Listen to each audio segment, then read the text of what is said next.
Hello, and welcome back to Half-Life Alyx.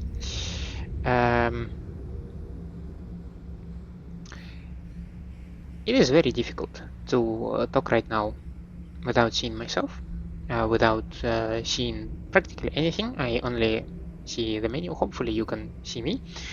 Hopefully you can see the game. Hopefully you can hear me as well. I want to ramble a little bit on experience launching the game. And that will take some time, maybe 5 to 10 minutes. We'll see how that will go. And after that we will start the game. Probably I will start the game with the game dev comments because I've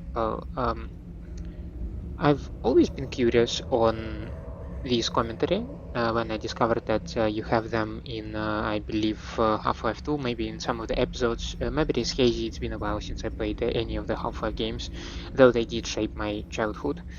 Really loved Half-Life 2, all the episodes. Amazing game, wonderful, holds up to this day, absolutely gorgeous. But we're not talking about that. Forgot what I was about to talk. Game dev comments, yes. As I assume quite a lot of people, I first watched this game. I did not experience it myself. I saw the Let's Play of it. And that makes me very well familiar with the story, with the twists and turns. So in order to make it a little bit more interesting and engaging for me, I want to listen to the game dev comments as we go along. As far as I have seen on YouTube, the videos that present you compilations of these commentaries, it will add maybe 3 to 4 hours to the gameplay, which is not that much. It will not take away a lot. So let's give it a try, right? Now, Rambo. As you may know, I am running games on Linux, on Fedora to be particular. And as you can see, the game runs, everything is fine, but in probably somewhat typical Linux fashion, you gotta tinker a little bit before you figure out which particular settings work well for you. So if we start with launching the game itself, Half-Life Alyx, right? Originally released for Windows, so for running Windows games, you have Proton. Proton has a number of versions that you can try to use.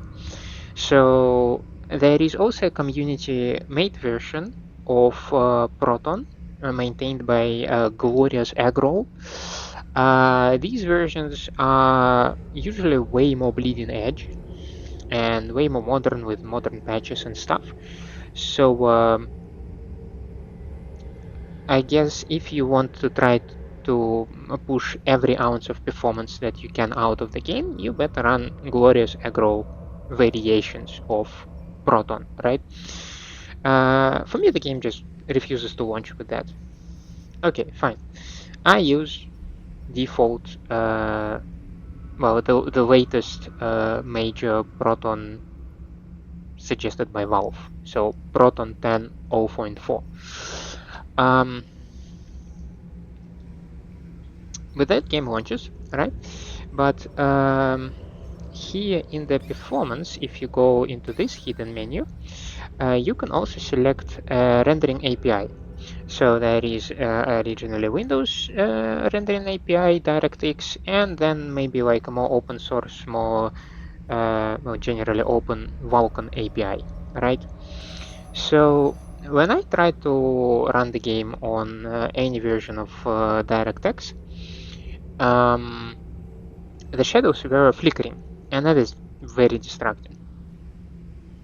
That simply doesn't work.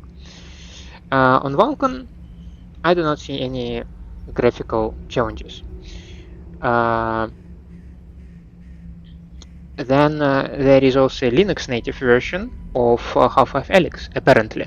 So it's not officially stated in system requirements that you can run it natively, but apparently when I tried to run it today in April of 2026, you have an option to run Alyx natively. It uses Vulkan, probably as should be expected, but the problem with it is that subtitles are not displayed. Apparently, there is some well-known issue that every directory in your path should be lowercase, but the game, uh, when you install the game, you have uppercase letters in the path. So you gotta create some symlinks in order to fix the subtitles, and for some reason, that didn't work for me. Well, that's a bummer. So I'm running it under Proton 10.0 and 10.4 with Vulkan rendering API. But then for a long time I had, well, not for a long time, while I was trying to troubleshoot and figure out the game, I was having issues with some stutters. And I will demonstrate them in a moment. To demonstrate that, we will go to the very start of the game.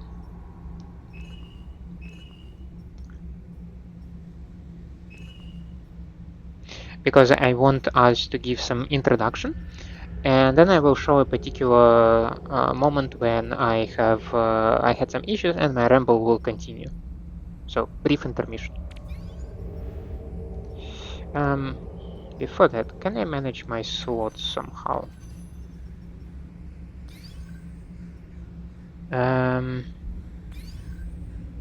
What can I do with them? Yeah, I can do that, because these do not matter. That is just me trying stuff out. Continues on, yes. Okay. Introduction.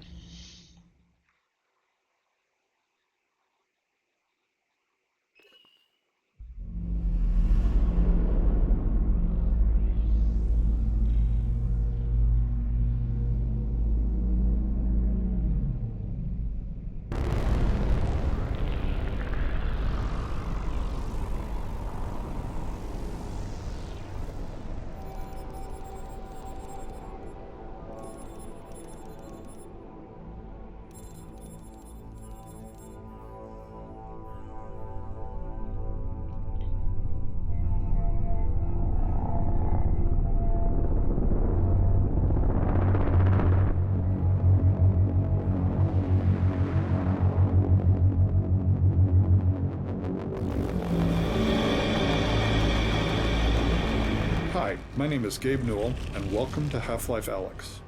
To say this product was a challenge would be an understatement. It's our first Half-Life title in over 10 years, and it's our first one in virtual reality.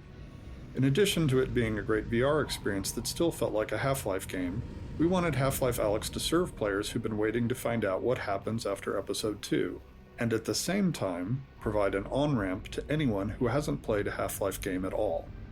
Ultimately, whether we succeeded in any of that is up to you to decide. But hopefully, this commentary mode will give you some insight into the set of problems we faced and how we chose to tackle them. To listen to a commentary node, pick up the floating hologram of a radio headset in front of you and simply put it on your head.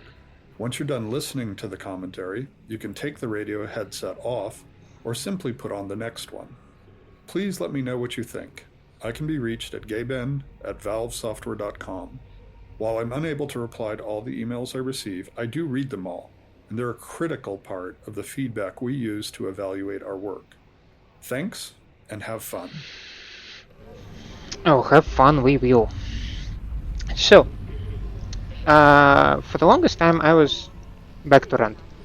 For the longest time I've been trying to understand whether the game performs smooth or not. And my justification for that was to observe the railing over here, whether when I move sideways it moves smoothly or there are any jumps. And my next challenge was right over here in the greenhouse. This pane of glass it used to be very stuttery, so you could see how the pane of glass is moving in, like it jumps a little bit in small steps relative to the background drawing. And for some time I thought like, maybe it's my PC not rendering the stuff correctly. That is quite a viable guess, so that could be. My second guess was that there is something with streaming the picture to the headset, because that adds a lot of latency.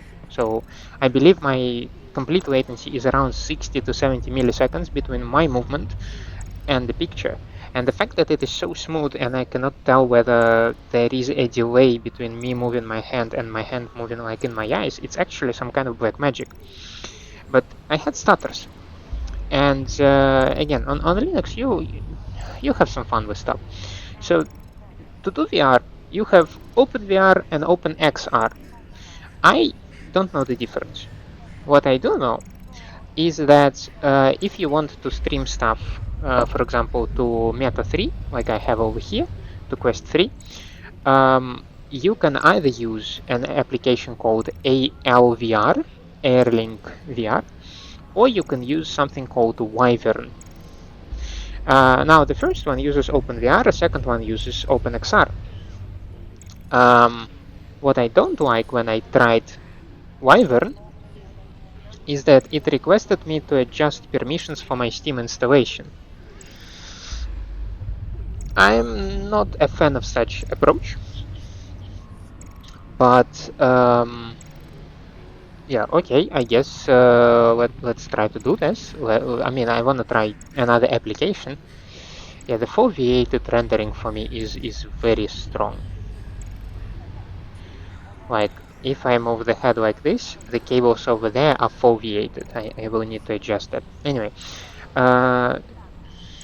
okay, I said to Wyvern, I will adjust Steam permissions, whatever you want to just launch, I want to test you out. I tested Wyvern. I mean, it worked smoothly. I liked it, though I was unable to change my orientation over there, right? And that was mighty weird. So like, when I start Wyvern, all my stuff is here, and I cannot move it here. It was weird. But because it was running smoothly, I checked its settings, and I noticed that instead of default 72 Hz streaming to the headset, it was streaming 120. For some reason, I thought that Quest 3 has 72 Hz refresh rate. Since it was running smooth on 120, I went back to ALVR to increase refresh rate from 72 to 120. But now ALVR refused to launch. And after some troubleshooting and digging, I found out that these permissions that Wyvern requested now prohibited OpenVR as a method to run VR applications to work correctly. So I had to roll back these permissions to make ALVR work again correctly. Which is a kind of a rabbit hole I didn't want to go, but I somehow went into it. Anyway, the point is, it's solved now. It is running on 90 Hz, and it is for me very smooth. Subtitles work. I do not see graphical artifacts. I do not see shadows flickering, so that is good. Now, one minor thing that I probably need to address is the movement. You can see that I'm using smooth movement, and for me it is mostly okay. Like I have a small notion that I'm losing my balance if I concentrate on a railing and I move sideways, because my body does not move sideways, but I see that I'm moving sideways. So it's a little bit trippy, but not enough to actually make me nauseating or anything, at least for now. We'll see how that will go. But for some reason, even though I am untethered and I can move anyway and anyhow how I wish to, I prefer a snap turn. So like, my feet are completely fixed to the ground and I just like doing this. Which is like super uncomfortable if you need to move somewhere in the middle. Like, I don't know, I need to constantly a little bit adjust my head if I do a snap turn. It's weird, and I don't know if there is an option for a smooth turn.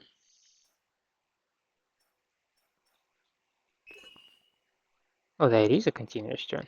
Would that trip me over? Whoa! Now that is trippy. That immediately throws my balance off. Though I can adjust the angle. One thing that I really need to praise the game is the amount of settings. Like I said it previously when we were running Typhoon Hunter, right? Yeah, I'm right in front of you. There is a nosebleed, so if I do something like that, I'm just checking my surroundings. Don't pay attention to me. In Typhoon Hunters, you had no option to adjust how you want the game to move or do stuff. It was weird. It was not cool. I don't like this setting, but we'll see how that will go. I know that people are tripping about the ladders. We will need to figure it out. But like in any case, look how much settings you have. You have different move continuously based on hand orientation. That is very interesting. Maybe I want to try it. But you do have your blink movement. You have your shift movement. You have continuous and continuous hand, whatever that is. You have like different turns. You can even turn the turn off. Well, you get my meaning. It's a lot of settings. So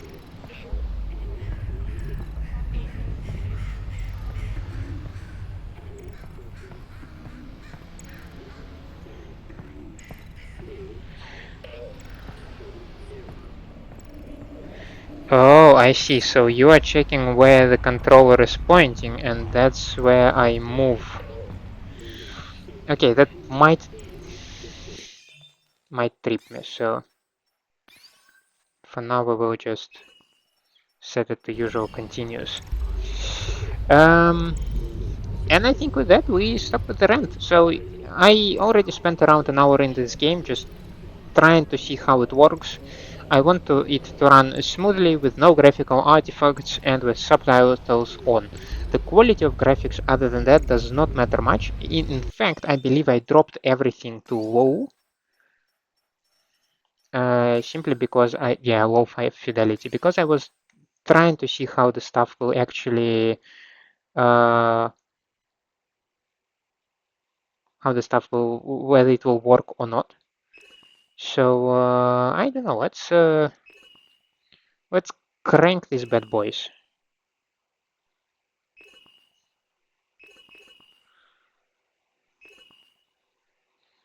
Let's crank some of it all on and just see how it will go. I don't know why audio is low in performance. That seems weird. Let's put ragdoll count. Everybody loves ragdoll, so let's crank that up. Yeah, maybe another minor thing is that Quest 3 is very sensitive to detecting your fingers, because the moment I lay my finger on the trigger, my finger snaps halfway, which I guess it matches what my finger actually does, but it is super trippy. But also, the translation of analog movement is very good. You have all this range of motion for the hand. This is so cool. Anyway, that is aside. Let's get our first oh, not the first, yes, it's the second dev comment. As in the case of any Half-Life game, The first hour of Alyx must convey a lot of information to the player, hopefully in a natural and entertaining way. Players need to know who they are, where they are, what kind of world they're in, who the other important characters and factions are, and so on. At the same time, they need to learn how to actually play the game. How do they move? What can they interact with and how? What should they be trying to do, etc. Figuring out exactly what information we would try to convey in these first 2 levels, and how it would be conveyed, took us over 2 years of playtesting. It's tempting to try and include everything we think a player should know, but all information has a priority, and the more we include, the more chance there is that a player misses something important because they're distracted or confused by something less important. So over the next 2 levels, we'll use commentary nodes to point out some of the specific places where we grappled with conveying information to the player.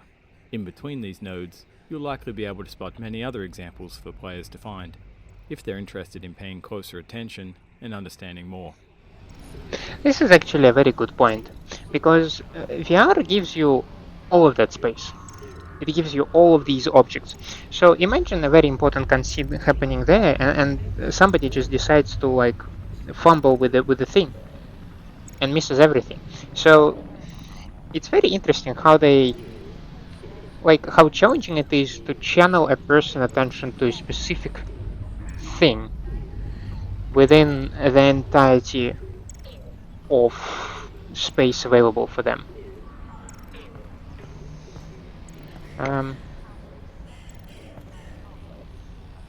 This is another funny thing, by the way. One of the pieces of important information we struggled to convey was exactly when Half-Life Alyx is set within the series timeline. Whilst we tried to reflect it carefully in many of the world details, it was never 100% successful during playtests. Eventually, we decided it was too important to be left to the players to figure out, and so we put it in our opening text crawl. The Citadel's incomplete state did provide us with an early opportunity to reinforce the timeline visually. Half-Life Alyx takes place 5 years before the events of Half-Life 2, in which the towering Citadel represents the Combine seat of power. As we see here, however, early Combine infrastructure is a cluttered mess of cables and unusual structures sprawled all over the city, surrounding the Citadel's construction, and served as a useful indicator of the time frame. We went on to reinforce this impression in other places throughout the following level. Combine architecture tends to be abstract in scale and form, so we included some familiar visual cliches of human construction: the large external scaffolds, some distinction of floor levels, rows of small lights, and the tidying of the silhouette into more structured vertical elements. Try and strike a balance between capturing the alien nature of the Citadel whilst grounding its construction in enough familiarity to better understand its size and state. Large, sweeping vistas such as this one proved an interesting challenge in virtual reality. Their distance from the viewer means they don't benefit from stereoscopic vision the way that small close-up objects do. Because of this, the small objects on the balcony often draw the attention of the players before they've even noticed the imposing structure in the distance. If we moved the Citadel too close, it felt absurdly huge and difficult to take in. Yet placed alone on the horizon, it felt two-dimensional and flat. We found the solution in filling the space between the viewer and the distant structure with many scale references. The city itself, huge supply cables leading towards the vanishing point, large repeated Combine buildings, heavy pollution fog, careful lighting, and all the animated elements, especially the helicopter whose sound begins in the fade-in. All these were carefully composed to help draw the attention of the player to the Citadel first, before letting their attention wander to take in the details of the city, and settle ultimately on the inviting items here on the balcony.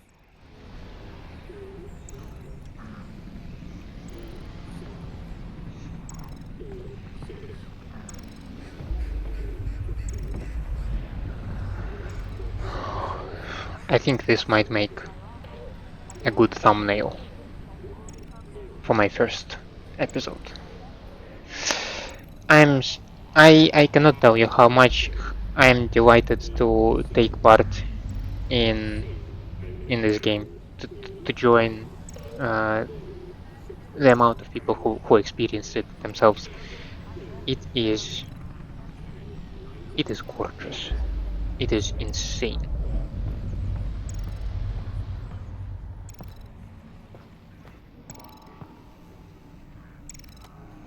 In these first areas of the game, we grappled a lot with the density and prioritization of the information we were conveying to the player.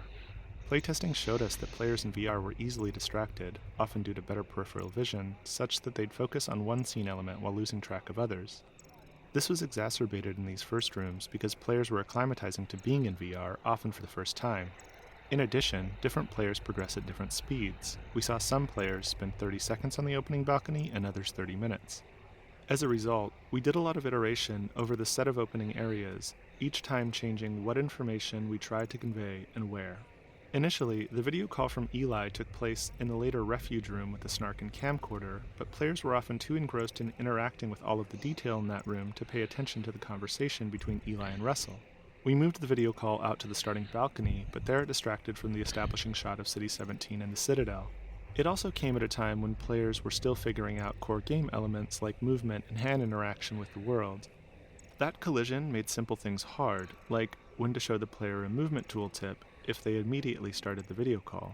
Eventually, we settled on inserting the greenhouse between the starting balcony and the refuge, which allowed us to move the call to an area with a slightly obscured vista and fewer interactable objects. This avoided the distraction problems and ensured players were past the initial gameplay moments of figuring out their hardware and movement setup. It also had the bonus of allowing us to add further detail to the opening balcony and Alyx's refuge without fear of creating distractions from the video call.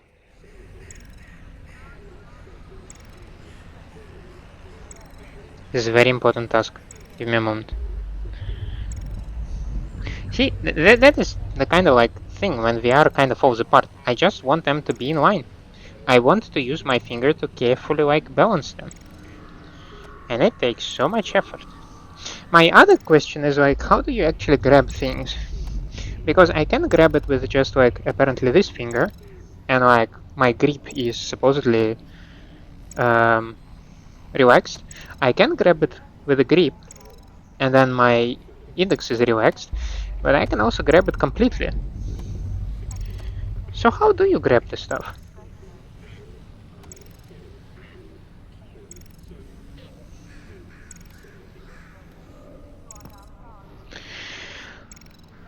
And yes, I have drawn a number of obscene images over here when I was testing the game. I will not do that again. Instead, I will try to mix, as I said, some game dev commentary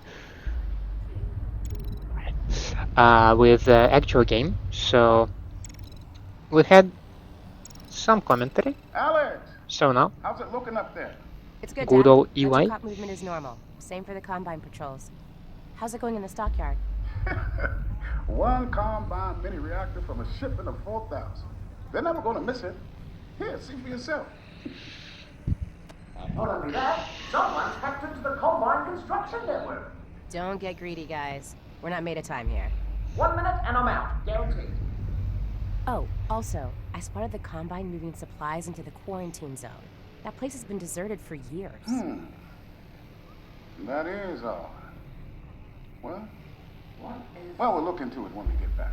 What is it? Meet back at the safe house, baby. We'll be there soon. It looks like... What is it, Russell? What'd you... Terrific. So there by that pylon over there. This one. I don't know if you, by the way, see my left eye or my right one. My left eye is my dominant one, even though I am a right-handed person, which apparently is somewhat unusual. But I will try to point out at this pylon. I hope you can see which one I'm pointing at, and you're not looking at the... Yeah, so if this is my left eye, how I'm pointing, and I'm seeing the pylon at the tip of my finger, with my right eye, I'm pointing at the pylon 6B. Which is not the one I'm trying to point at. Shit. Well, hopefully the green screen is still there. Am I in front of you? Yes, I'm still in front of you. I did not move my feet. Good. Actually, like, the way I am kind of used to it, it also helps a little bit with my orientation towards the camera, hopefully. Because this is the part that is like super challenging for me. Ooh, the shadows are trippy over here. I do not have any opportunity to double check my sound levels during the cutscenes. I do not have opportunity to double check how I look in front of the green screen. I don't even know if I'm like opaque or not, because I've seen in a few sample recordings that I made with a green screen that I might be a little bit too transparent. Hey, first time I'm using this thing, okay? Trying to up my game over here. Press and hold to toggle game menu. Yeah, I figured that out, thank you. You can, yep, got it.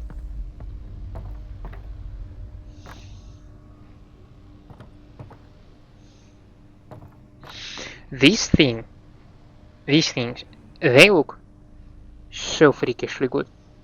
Like I can, well, they do look molded, like a blade or something on a closer look, but if you like trying to approach it a little bit from the distance, I shit you not, it's a plastic bag.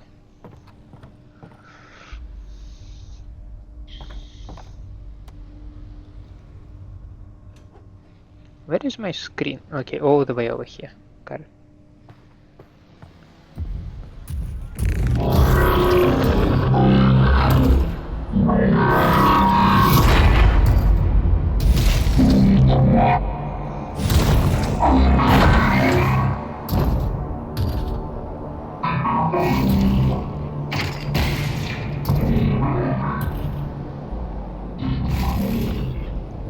That thing was so loud. Beyond conveying critical information about the state of the world, the first 2 levels of Half-Life Alyx also needed to demonstrate some of VR's strengths. Conveying a sense of scale is something VR does much better than flat screens, and our early playtests showed us that nothing quite sold that scale more than seeing a Strider up close. In addition to the visuals, to fully illustrate the scale of a Strider at close range, we needed to do a lot of work on its audio treatment. Players had strong expectations about feeling the weight, power and presence of the Strider through its movements, particularly as it stepped on the balcony the player was occupying. In order to convey this power through sound, we layered multiple sound effects, allowing us to address ranges in the audio frequency spectrum and the temporal nature of those elements separately.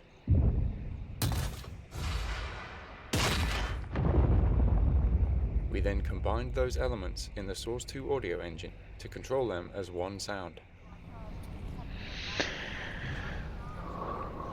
Not gonna lie, that thing was absolutely terrifying.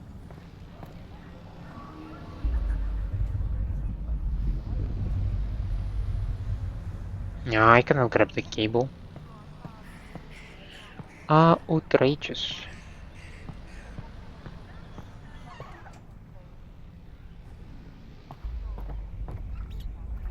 Yeah, this little critter.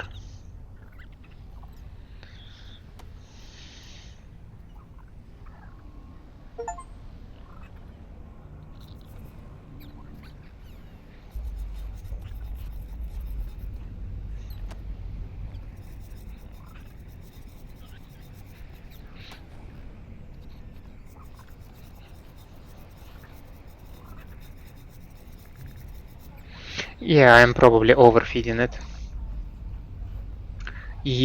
Okay. I will come to you in a moment. Maximum height 1 kilometer. Perpetual storm. April, initial spy appears. Okay, so we have a sort of a timeline here. Same surface detail, metal, rock, how deep? So, okay, it goes... Okay, it's just a giant pillar. Okay. Then, do we have the next? June. Some sort of scaffolds. Some sort of scaffold appears. The cables. Perimeter fence / wall surrounds center. Flight deck in the middle of the citadel. Purpose still unknown. Ribs seem to move over time. Storm less aggressive. Still can't see top of the tower. So April to June. That's 2 months. Okay. November 29, half a year. Lights on. Some sort of power some sort of power source appears. Okay, we know that. That's probably dark matter, whatever the thingamabob. Power source not consistent. Seems self-contained blackouts. Scaffolds are mobile. More cables daily. That we don't know, right? Power transmitter. Unknown effective distance. Comms receiver. Initial charge comes from Citadel via line of sight if possible. 60-minute output from units seen so far. Are we sure these only produce electric power? Food/core. It's mini reactor, okay. Seems to draw power from Citadel's new power source.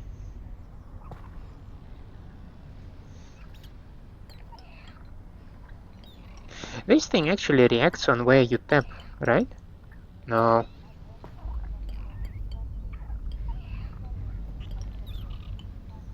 In any case, this is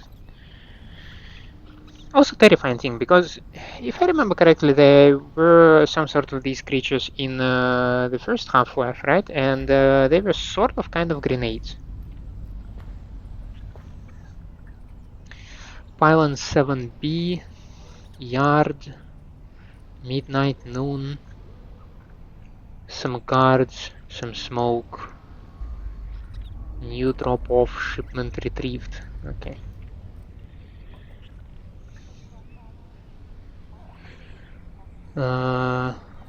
Something in the middle of Russia.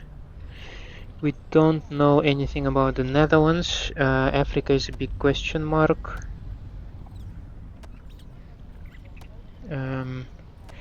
Yeah, the entirety of America is gone. Well, we know that every invasion starts with New York, so it was bound to be.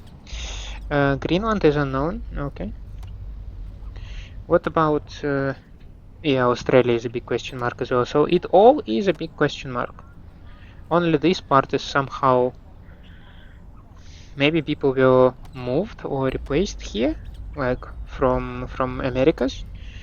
We don't know the state of the South America, so that is a good question. Also, the general Western and Northern Europe are also not very clear here.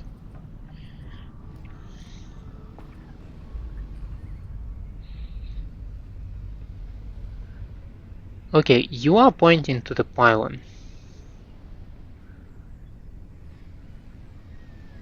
Probably pylon 7B if I have to guess. Hey, I know that. That's dog. And his face. What kind of VHS do we have here? Phaedrus. But they are not really marked. Okay, there is one marked combine activity. Can I play it? I mean, no, this is... Yeah, so... Ah, shit balls.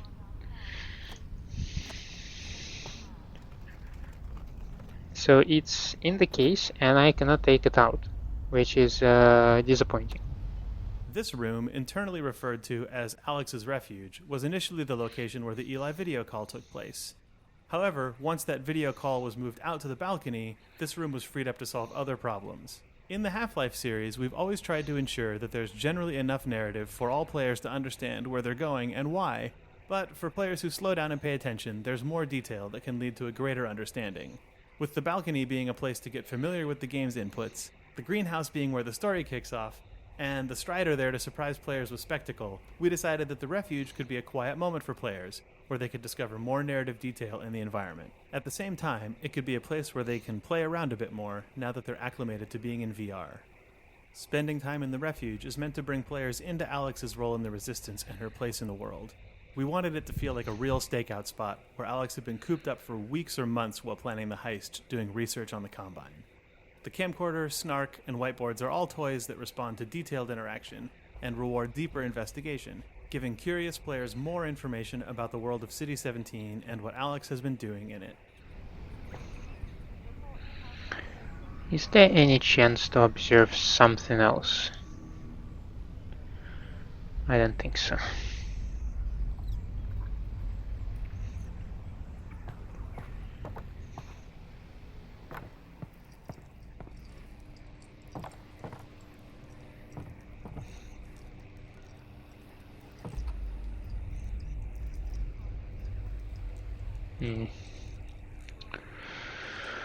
Lane electronics. Voltages. Okay, okay. So this one works, so I cannot flip that one, but I can flip this one. Yeah, but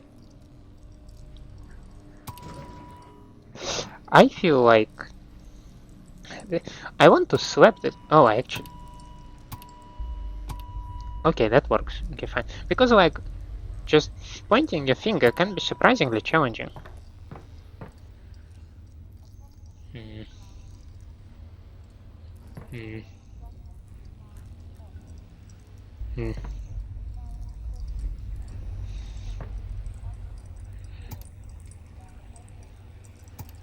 Nope.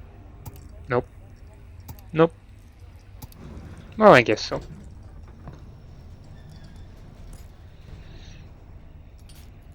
Okay. A bit of loading. Hopefully, I'm still recording. Hopefully, well. Cockroaches. I don't work. Is that a reflection of light in a puddle? Can I go back? I cannot go back. It's one way. Young Masters National Gallery. Okay. Alyx. Hey lady, I'm trying to get some water. Alyx, are we good? Yep, they got the reactor. Easy peasy. I'm headed back to the safe house right now to meet Dad. Go. We'll be in touch. Stay safe.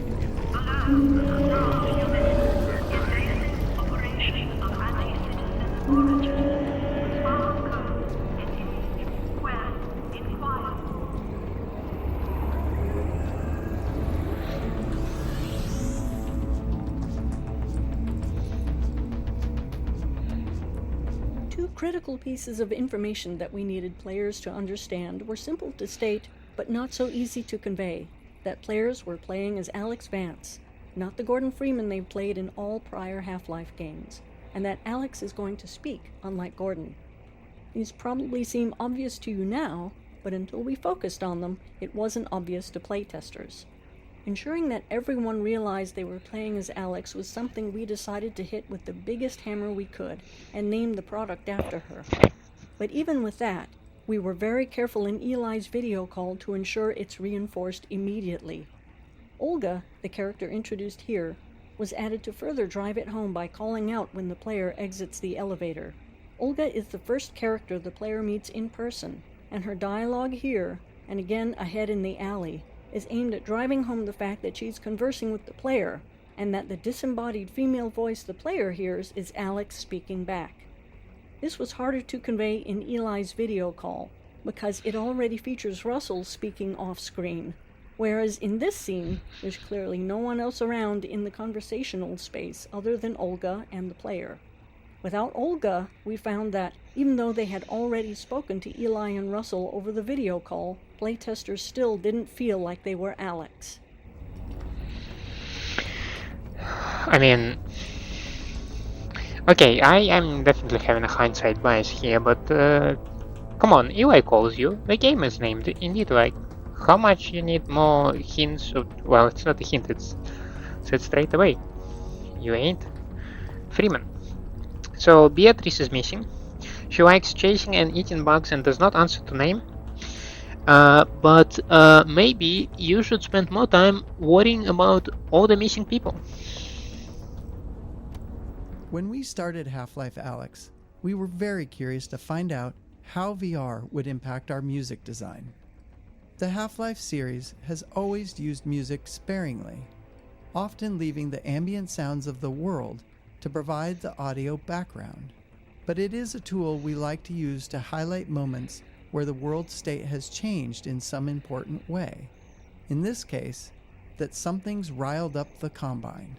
In our early playtests of this scene, without music, but with many of the other visual and audio elements represented, we found some players didn't understand that they should move along, and that others became distracted by the interactive objects in the laundry.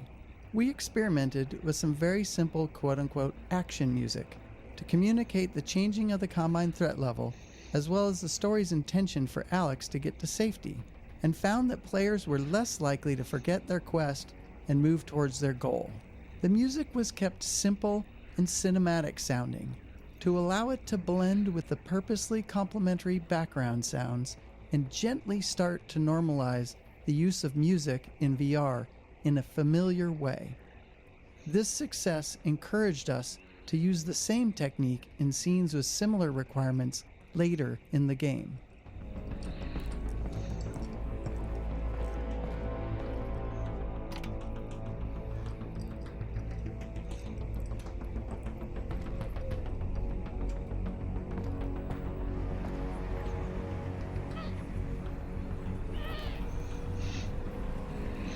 This pigeon is a ongoing joke from the very balcony. Alyx, over here. What is it? This doesn't seem like a routine sweep. Are you sure everything went okay? 100%. Something's got the CPs riled up. Keep your head down and be smart.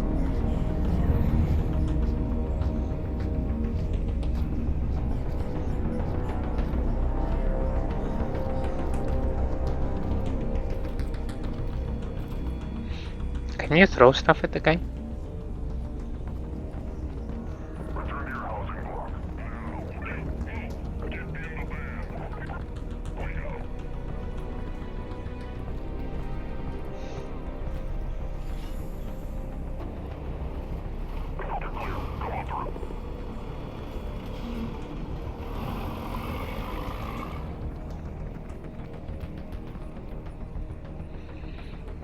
Human science? The first letter does not look like S. Human no. Human beings? No. No, goddammit.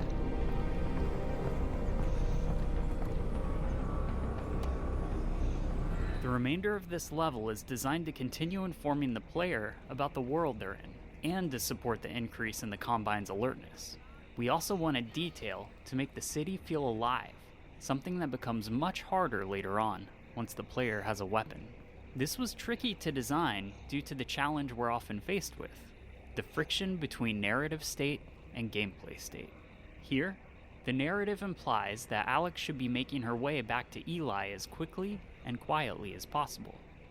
But gameplay-wise, we're at the start of the game, and players are still testing the limits of everything they can see and touch. Unsurprisingly, playtesting showed us that some players would dedicate themselves to following the narrative and quickly move through the area, while others would completely ignore the narrative and explore every nook and cranny. While it's tempting to simply remove all distractions in an attempt to unify all players towards following the narrative, it would send the wrong signal about the density of our world and how the game intends to reward players for exploring it. So we spent months refining this section, adding, changing, and removing elements. We tried to find the right level of narrative tension, where players felt like they should be moving along, but not so quickly that they can't stop to tinker with something. We put in enough interactive objects and narrative moments where players were always rewarded for looking around, but we designed all those distractions to end quickly, so we could encourage players to continue moving along. The terminal. Is there a date on this thing?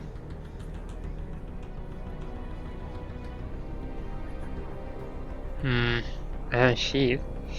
A nightly negotiator of peace garners ill will and distrust as well as praise. Wallace Breen acknowledges detractors. I'm not a politician, I am a scientist.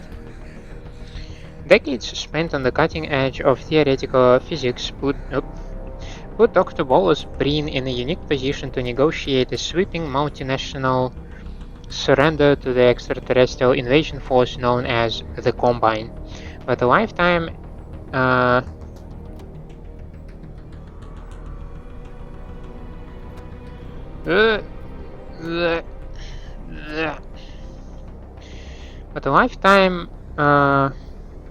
and ensconced in the bureaucracy of government-funded research with its security clearances and an emphasis on theory and long-term exploration over urgency and practicality has left Breen ill-equipped for the moral and political scrutiny his actions have invited. Critics have accused him of rank opportunism, selling out humanity after simply being in the right place in the right time. Breen himself offers only a token rebuttal. Markets are in turmoil. The global portal storm that has brought aggressive and alien creatures to our world has not abated in the wake of the war or subsequent human surrender. Militaries, UN, peacekeeping forces and volunteer militias have been stretched to their breaking point. Portal storm continues. End to Combine invasion is no respite, experts warn.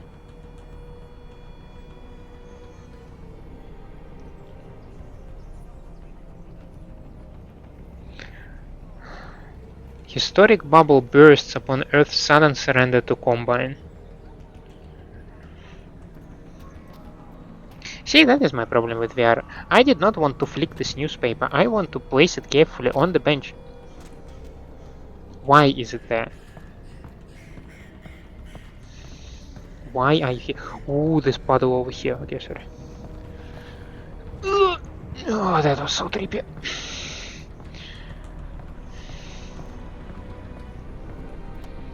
Okay, listen. Please behave.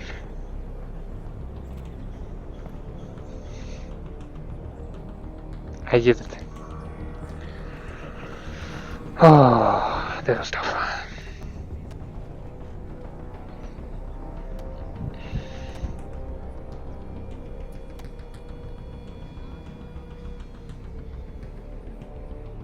Some patient test.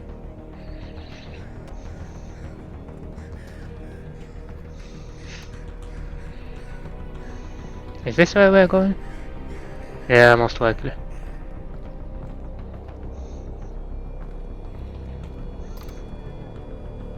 Wait, what? Wait, what?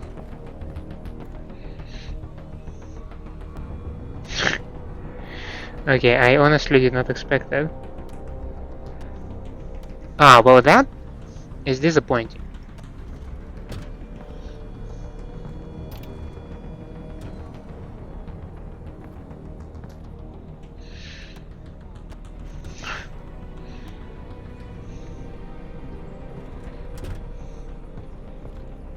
Can I pop the hood on this bad boy?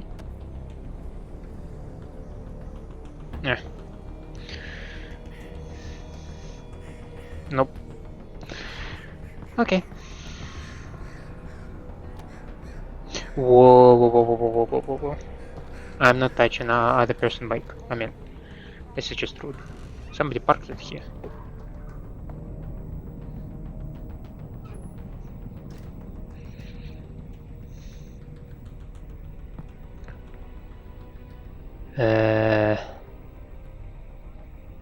Yeah, something.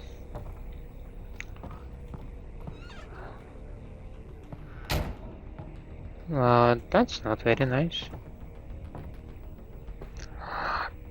Pigeons! Ah, shit.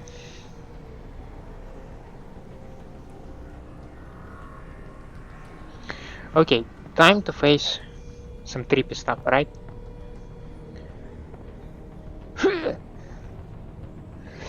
Yeah, this is certainly somewhat trippy. I can't say that this is like super trippy.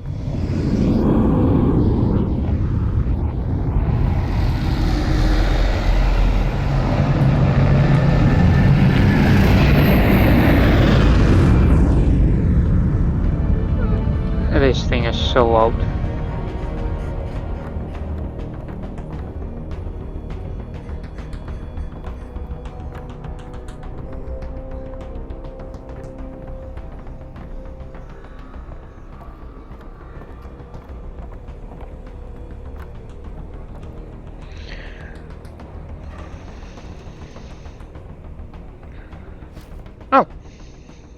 Convenient.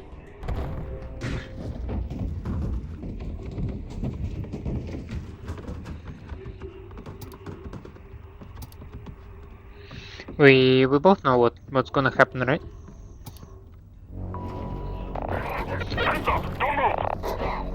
Whoa! Wait! I just live here. Probable anti-citizen. Keep those hands up. Wait! Don't shoot. Area security.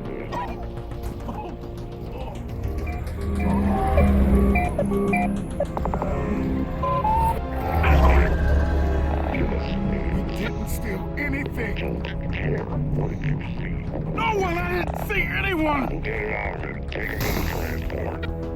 Dad! Hey, wait, no! Aww.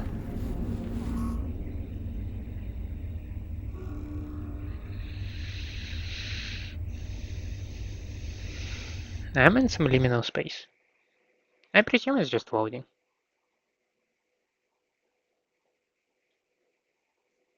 It is just loading, does it not? Is it not?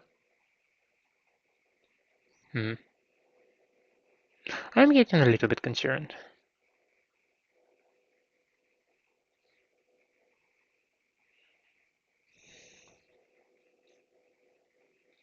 Oh, it does not just load. We actually crashed the game.